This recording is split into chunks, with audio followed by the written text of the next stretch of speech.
ഈ നിലവിൽ സെക്രട്ടറിയുമായി അല്ലെങ്കിൽ ഗവൺമെൻറ്റുമായി ബന്ധപ്പെട്ടുള്ള നിയമനങ്ങളും ആ നിയമനങ്ങളുമായി ബന്ധപ്പെട്ട വിവാദമൊക്കെ തന്നെ നാളെ രാവിലെ അടിയന്തര ക്യാബിനറ്റ് ഉണ്ട്. സാധാരണ ബുധനാഴ്ചയാണ് ക്യാബിനറ്റ് ഉണ്ടാവുക. രാവിലെ 10 മണിക്ക് ക്യാബിനറ്റ് വിളിച്ചിട്ടുണ്ട്. ആ ക്യാബിനറ്റിനകത്ത് അതിൻ്റെ ഏത് തരത്തിലാണ് ഗവൺമെൻറ് വിശദീകരണം എന്ന് എനിക്ക് സത്യമായി പറഞ്ഞാൽ അതുമായി ബന്ധപ്പെട്ട വിശദീകരണം ഇല്ല. തീർച്ചയായിട്ടും നാളെ അതിന് ശേഷം ആ കാര്യത്തിൽ റെസ്പോണ്ട് ചെയ്യുള്ളൂ.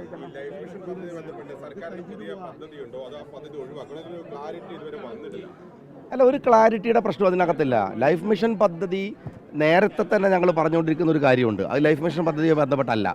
ഞങ്ങൾ പറഞ്ഞത് കേരളത്തിലെ ഗ്രാമസഭകളുടെ ഏകദേശം ഞാനിപ്പോൾ നിൽക്കുന്നത് ജില്ലാ പഞ്ചായത്ത് മെമ്പറുണ്ട്, ബ്ലോക്ക് പഞ്ചായത്ത് ചെയർമാന്മാരുണ്ട്, എല്ലാവരുടെയും മുമ്പിൽ വെച്ചിട്ടാണ്. എന്നുവെച്ചാൽ നിരവധി പഞ്ചായത്ത് മെമ്പർമാർ കേൾക്കുന്നുണ്ടാവും. പഞ്ചായത്തിലെ ഗ്രാമസഭകളാണ് യഥാർത്ഥത്തിൽ കേരളത്തിലെ ഗാന്ധിയൻ ഗ്രാമസ്വരാജിൻ്റെ ഒരു നല്ല പരിപ്രേക്ഷ്യം എന്ന് പറയുന്നത്. ആ ഗ്രാമസഭകളുടെ ഏകദേശം 10ഓളം അധികാരങ്ങൾ എടുത്തു കളയപ്പെട്ടു കഴിഞ്ഞ 10 വർഷമായിട്ട്. ആ അധികാരങ്ങൾ തിരിച്ചു കൊടുക്കും എന്ന് പറഞ്ഞാൽ അതിൻ്റെ അർത്ഥം ലൈഫ് ഇല്ലാതാക്കും എന്നുള്ളതല്ല. ലൈഫ് പദ്ധതി ഇല്ലാതാക്കുമെന്നാണ് ആരെങ്കിലും വിചാരിക്കണതെങ്കിൽ അപ്പോൾ ലൈഫ് പദ്ധതി അല്ലെങ്കിൽ ലൈഫ് മിഷൻ എന്ന് പറയുന്നതിന് എന്തോ കുഴപ്പമുണ്ട് നിങ്ങൾക്ക് തന്നെ തോന്നുന്നു എന്നുള്ളതിൻ്റെ പ്രശ്നമാണ്. ആർക്കെങ്കിലും അങ്ങനെ സംശയം ഉണ്ടെങ്കിൽ അവർ ആ സംശയം ക്ലാരിഫൈ ചെയ്യുകയാണ് വേണ്ടത്. ഞങ്ങൾ അങ്ങനെ ഒരു കാര്യം പറഞ്ഞിട്ടില്ല. ഏതെങ്കിലും പദ്ധതിയെ തകർക്കാൻ വേണ്ടി വന്നൊരു സർക്കാരല്ലത്. നിങ്ങൾ മനസ്സിലാക്കേണ്ട ഒരു കാര്യം, സർക്കാർ ഒരു തുടർച്ചയാണ്. ആ തുടർച്ചയിൽ ഒരു സർക്കാർ വരുമ്പോൾ 5 വർഷമോ 10 വർഷമോ എടുക്കുന്ന സർക്കാരിൻ്റെ എല്ലാ പദ്ധതികളും അടിച്ചു പൊളിക്കുക, എന്നിട്ട് പുതിയ പദ്ധതി കൊണ്ടുവരാൻ ഇത് അങ്ങനെയായി രാജ്യം എങ്ങനെ മുമ്പോട്ട് പോവുക? ഞങ്ങൾ കറക്റ്റ് ചെയ്താണ് മുമ്പോട്ട് പോവുക. കഴിഞ്ഞ സർക്കാരിന് എതിരെ ഞങ്ങൾ ഈ രാജ്യത്തിലെ ജനങ്ങളോട് സംസാരിച്ച് വോട്ട് വാങ്ങിയ ചില വിഷയങ്ങളുണ്ട്. ആ വിഷയങ്ങളിൽ ഞങ്ങളുടെ സമീപനം ഉണ്ടാവും. അതല്ലാതെ സർക്കാർ കൊണ്ടുവന്ന എല്ലാ പദ്ധതിയും അടിച്ചു പൊളിക്കുക, എന്നിട്ട് ഞങ്ങൾ വേറെ പദ്ധതികൾ ഉണ്ടാക്കുക, അതിൻ്റെ പേര് മാറ്റുക, അങ്ങനത്തെ പരിപാടിയൊന്നും ഞങ്ങളുടെ ഭാഗത്തുനിന്നുണ്ടാവില്ല. ഞങ്ങൾ വളരെ പ്രാക്ടിക്കലായിട്ടും വളരെ പ്രായോഗികമായിട്ടും ഞങ്ങൾ ഈ വിഷയത്തെ പഠിക്കും.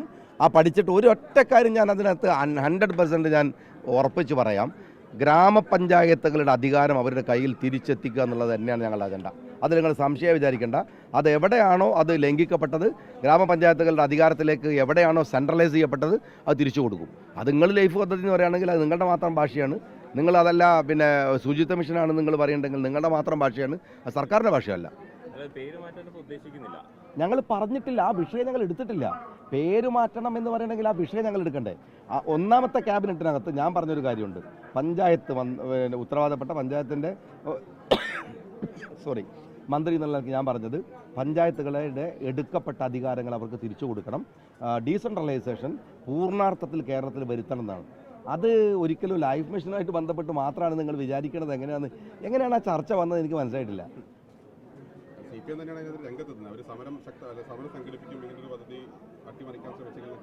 അല്ല, സമരം സംഘടിപ്പിക്കൽ അവരുടെ വിഷയമാണല്ലോ. അവർ സ്വാഭാവികമായിട്ടും പ്രതിപക്ഷ പാർട്ടികൾ പറയേണ്ട കാര്യമാണ് അങ്ങനെ ഉണ്ടെങ്കിൽ.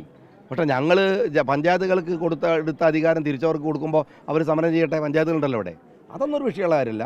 സമരം ചെയ്യുമോ എന്ന് നോക്കിയിട്ട് ഞങ്ങൾ മെറിറ്റോറിയസ് അല്ലാത്ത കാര്യങ്ങൾ ചെയ്യുക, അത് ഞങ്ങൾ ചെയ്യൂല. സമരം ചെയ്യുമെന്ന് കരുതിയിട്ട് മെറിറ്റോറിയസ് ആയ കാര്യങ്ങൾ ചെയ്യാതിരിക്കുക, അതും നടക്കില്ല. സമരത്തെ പേടിച്ചിട്ട് കാര്യങ്ങൾ ചെയ്യാതിരിക്കുന്നില്ല.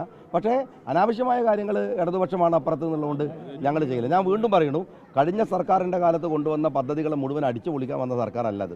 കഴിഞ്ഞ സർക്കാരിൻ്റെ തുടർച്ചയാണ്. എന്നാൽ ഞങ്ങൾ ജനങ്ങളുടെ മുമ്പിൽ പറഞ്ഞിട്ട് 102 സീറ്റ് തരാൻ കാരണമായ നിരവധി രാഷ്ട്രീയമുണ്ട്.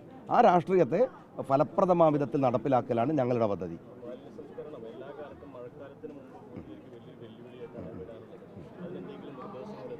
അടിയന്തരമായ മീറ്റിംഗ് നാളെ ഓൺലൈനിൽ വിളിച്ചിട്ടുണ്ട്. കാരണം എന്താണെന്ന് വെച്ചാൽ ഇപ്പോൾ ഏകദേശം ജില്ലകൾക്ക് പണം അനുവദിച്ചിട്ടുണ്ട്. കളക്ടർമാരോട് അവരുടെ മീറ്റിങ്ങുകൾ വിളിക്കാനുള്ള നിർദ്ദേശം കൊടുത്തിട്ടുണ്ട്. ഞങ്ങൾക്ക് ഈ ഹെൽത്ത് സെൻ്റർ വഴിയാണ് ഞങ്ങളതിനെ ഇംപ്ലിമെൻറ്റ് ചെയ്യാറ്. നാളെ എല്ലാവരും അങ്ങോട്ട് തിരുവനന്തപുരത്ത് വിളിച്ചിട്ടില്ല. കാരണം വിളിച്ചാൽ എന്താ വെച്ചാൽ അവരൊക്കെ ഇവിടെ പണിയെടുക്കുന്ന സമയത്ത് അങ്ങോട്ട് വിളിക്കേണ്ടെന്ന് കരുതിയിട്ട് ഓൺലൈൻ മീറ്റിംഗ് നാളെ JD-മാരടക്കമുള്ളവരുടെ മീറ്റിംഗ് വിളിച്ചിട്ടുണ്ട്. അത് എന്തായാലും ഞങ്ങൾ സീരിയസ് ആയിട്ട് പരിശോധിക്കും. പരിക്കുകളെ ഇനി പേടിക്കേണ്ട. എല്ലാവിധ സ്പോർട്സ് ഇഞ്ചുറികൾക്കുമുള്ള സമഗ്ര പരിഹാരം ഇവിടെയുണ്ട്. ABC orthopaedic hospital, near Kairali theatre, Calicut road, Manjeri.